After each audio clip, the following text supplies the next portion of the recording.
But I couldn't remain silent because the idea of a president of the United States equating guys coming out of fields with torches, carrying swastikas, using the same anti-Semitic bile, the same bile that was used in the streets of Nazi Germany, and then comparing them, saying they're equal responsibility with those who are protesting, you know, it just, it does more than dumb down the system.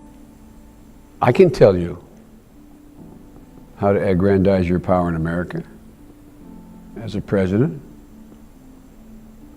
Delegitimize the press first, and then question the integrity of the courts.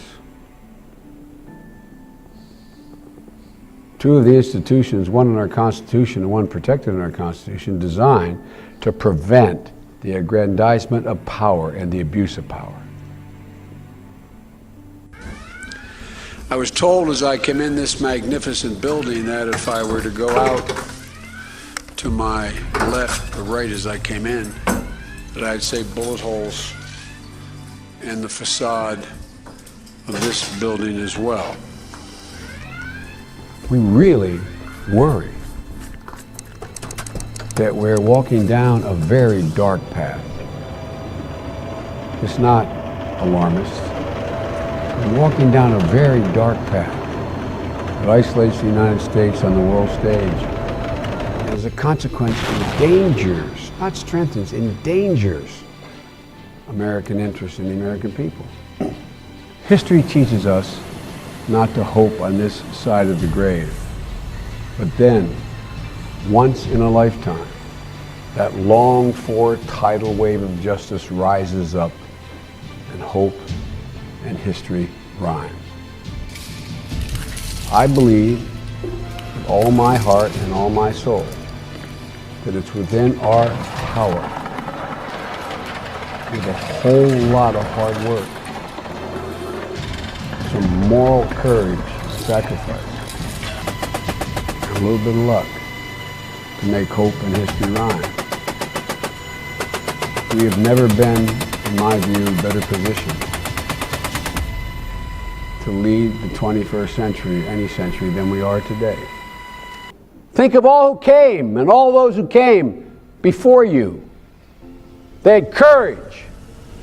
They had a sense of optimism. They were persistent. That's who the hell we are. Treating everyone with dignity without exception.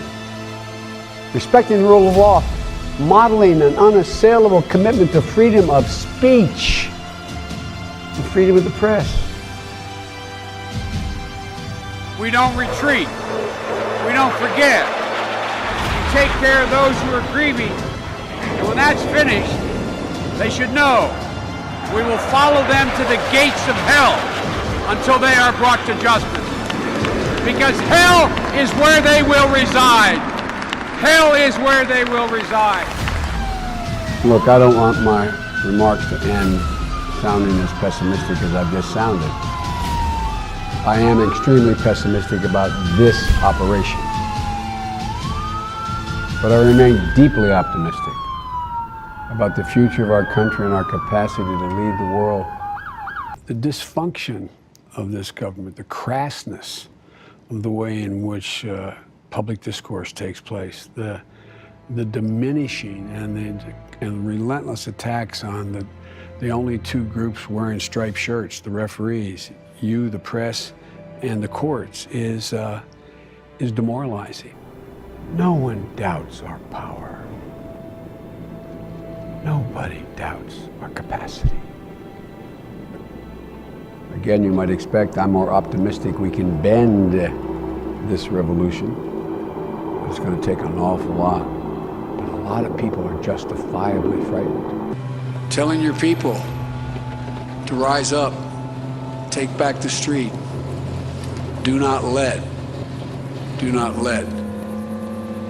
these terrorists, which is what they ended up being, steal their patronage. They're who they are. And it was amazing as the world watched. They went to the streets. As I said to you earlier, I can't imagine. They probably had no idea whether another F-16 jet would come flying along. Whether all of a sudden, as they marched out to make their views known, whether a helicopter would rise up to gun them down. Literally standing in front of tanks. Standing in front of tanks.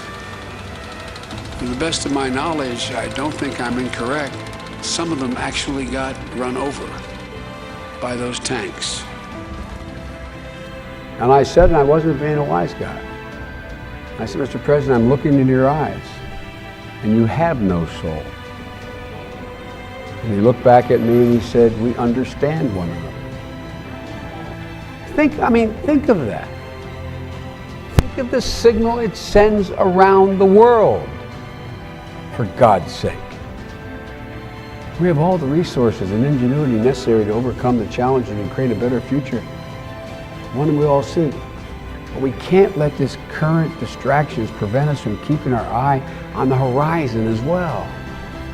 In the words of Zbigniew Brzezinski, if we slide into a pattern of just talking about today, we'll end up reacting to yesterday instead of shaping something more constructive in the world.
We know we still have more to do.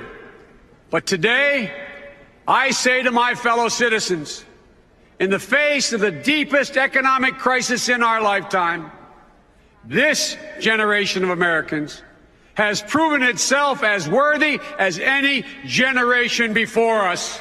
A mission I guarantee you we will complete. A mission we will complete. Folks, tonight what I really want to do